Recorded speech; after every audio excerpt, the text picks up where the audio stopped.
Good afternoon. My name is Trevor Yu and I am an associate professor at NTU.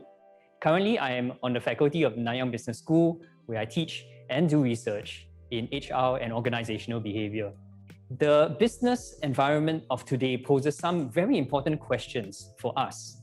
Questions like, how do we manage people in jobs where AI or robots operate manifold times faster than humans, while making fewer mistakes and errors?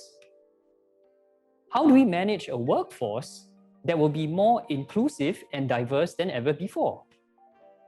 And how do we operate in an environment that will be increasingly global, regional, and virtual at the same time?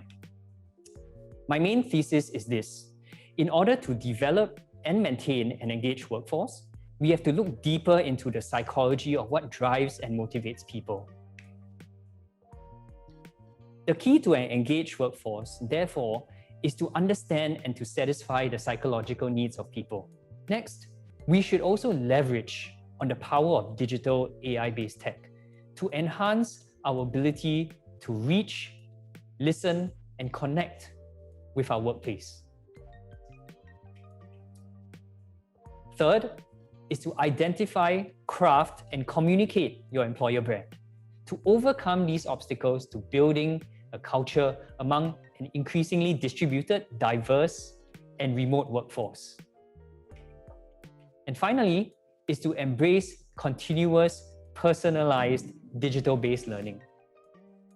An adaptable workforce is an engaged workforce.